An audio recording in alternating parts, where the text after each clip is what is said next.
Hello BookTube, it's Joshua here, and today I'm going to be doing another bookshelf tour. This shelf here is mostly poetry, and so yeah, it's gonna be a mixture of anthologies plus modern poetry, and so yeah, I'll just show this to you guys, and I hope you guys enjoy seeing the books. So the first one is the Penguin Book of French Poetry, and I showed this to you guys a couple of weeks ago. During a book haul. I just got this in the mail a couple of weeks ago. And so I've only dipped into it, and I've only read a little bit of it. But it's really wonderful. It's from the years 1820 to 1950. It's selected, translated, and introduced by William Rees. And I really like, what I like about this edition the most is the editorial material.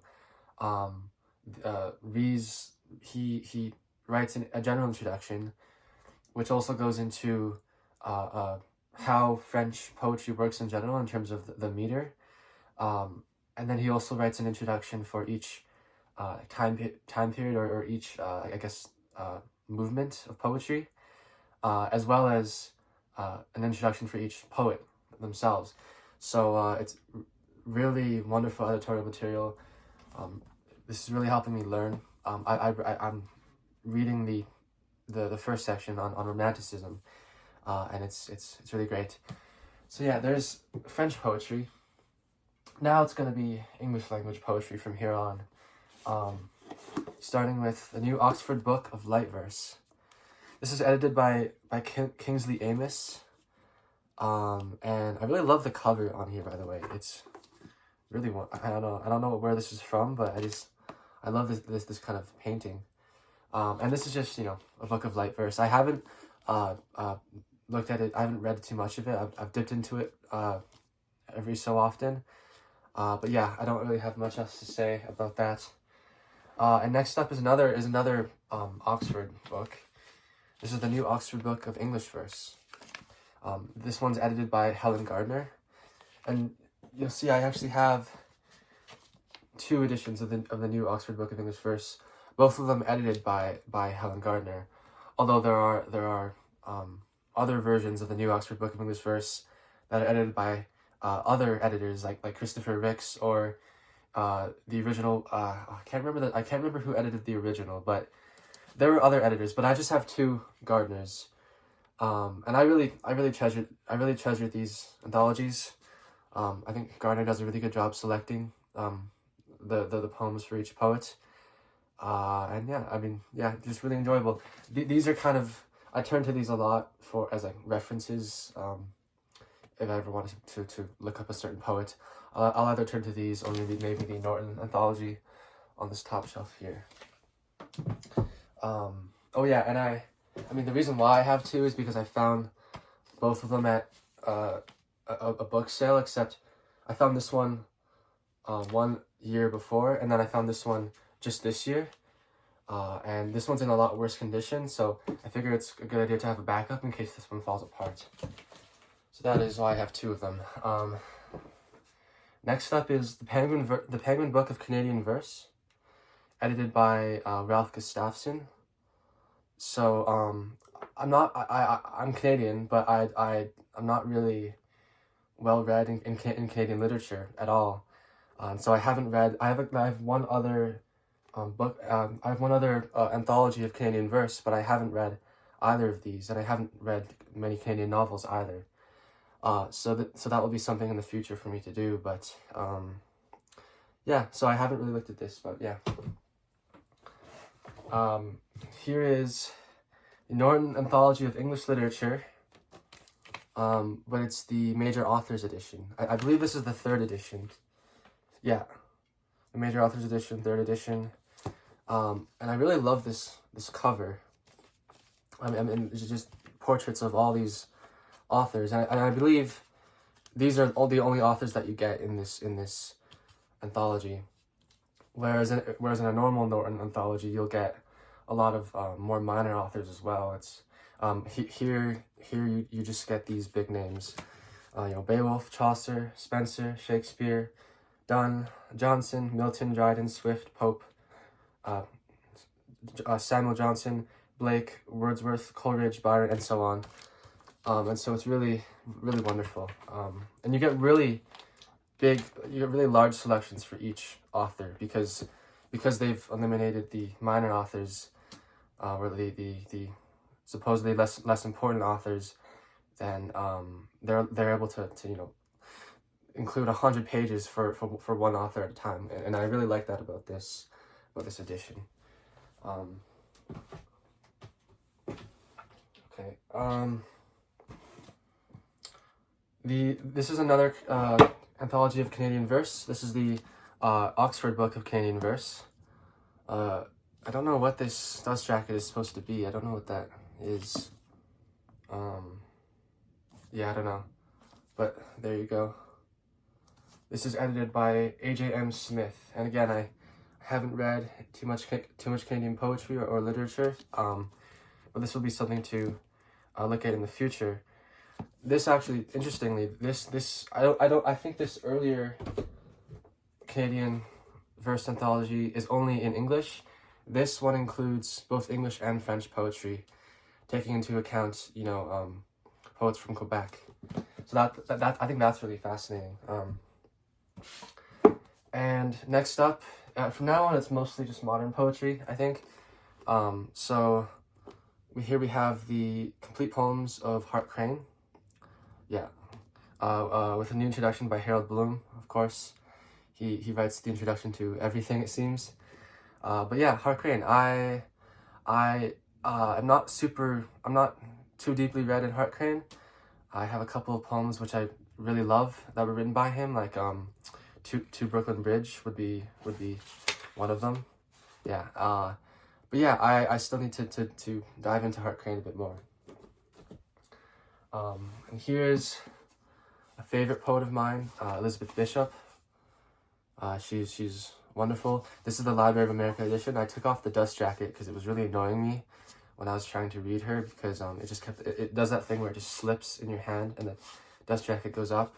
So I just took it off, and I'll just even if that causes this edition to be a bit more battered in the long run, I would just rather be more comfortable while reading Elizabeth Bishop. But yeah, I really love her poetry. I haven't read much of her prose. I haven't gotten there yet. Right now, I'm just trying to get even more familiar with her poetry. So the next 4 of these are all Library of America editions. This is John Ashbery, collected poems 1956 to 1987. There's a companion volume to this, which collects his poetry from 87 to 2012 or something like that. And I haven't read too much of Ashbery at all, really. There are a couple poems that I've dipped into, and I'm not super in love with him. I find some of his poetry to be very, very difficult, and yeah, I still need to in the future look more into his poetry and see what I can get out of it. But I just have this for the time being. Next up is the collected poems of Ursula K. Le Guin. I've dipped into this every now and again. And I also read her Earthsea fantasy novels, which I really enjoyed. I love those novels, and her poetry is also very delightful. Based on what I've read, she's really enjoyable. I don't know what else to say except that. She's not as willfully difficult as Ashbery, and yeah, I'm glad I have this volume. Next up, the collected poems of Mae Swenson. Again, I should say, for most of these poets, I haven't read deeply in them, although I hope that one day I'll be able to be familiar with all of them, although who knows if I'll be able to. But yeah, again, I've read a number of poems by Swenson, but I haven't nearly read the full 900 pages in here. So I really like her poetry. I find it to be very playful and really joyful. It delights in wordplay a lot, and yeah, I let, sometimes her poems confuse me, and sometimes I find them to be obscure, but I feel like that's often a trap that modern poetry falls into. But most of the time, she's really delightful. So I rather like May Swenson. Here again is Robert Frost, a poet I haven't really gotten into. I mean, I of course know some of his more famous ones, but admittedly, I don't know. There's always been some kind of resistance there, especially for his longer poems, his longer kind of I don't know, like the poems where he has like these long lines of dialogue. I've never really gotten them. I've never really connected with them, but I should try again in the future to do that. And then here's a poet that I've never read at all, but whose book I have. This is Transfigurations by Jay Wright, an American poet, and this book collects, I think, 5. Let's see. Here, together for the first time, are Wright's previously published collections: The Homecoming Singer, Soothsayers and Omens, Explications, Interpretations, Dimensions of History, The Double Invention of Como, Elaine's Book, and Boleros. So how many is that? 1, 2, 3, 4, 5, 6, 7. Oh, and plus Transformation. So 8 books collected into one volume. I've heard that Jay Wright is an incredibly difficult poet, and so I've heard that he works a lot in I think like an African mythology. I don't know what the name of it is, but I've heard that he's really difficult, and so I haven't really gotten into this yet, but hopefully one day I will, which is why I got the volume. Here's a really delightful book. This is the Penguin Book of Irish Poetry, edited by Patrick Crotty with a preface by Seamus Heaney. I just got this a month or two ago. I just found it at my university used bookstore, and when I saw it, I knew I had to get it because I knew about the book previously, but I didn't want to spend the $30 or $40 that it costed on Amazon. So when I saw this for, I think it was still $20, but I knew I had to get it no matter what because it was cheaper than the Amazon price, and yeah, this is a really full, meaty volume of Irish poetry. And yeah. Okay. More Irish poetry. This is Selected Poems by Paul Muldoon. I heard about Paul Muldoon only this year from Steve Donahue's channel, who I think held up a new volume by Muldoon at some point on his channel. And yeah, so I purchased this Selected Poems 1968 to 2014 edition of his poetry. I've read, I've read say a quarter of it, and some poems I really don't know what to make of. Some poems I would probably need someone to explain the allusions for me. Other poems I didn't need that, and they were really enjoyable. And yeah, it's still a work in progress like most of these poets, but I'm excited to read more from Paul Muldoon. And here's Seamus Heaney, Opened Ground. So this is his selected poems from 1966 to 1996. And this is a nice big selection.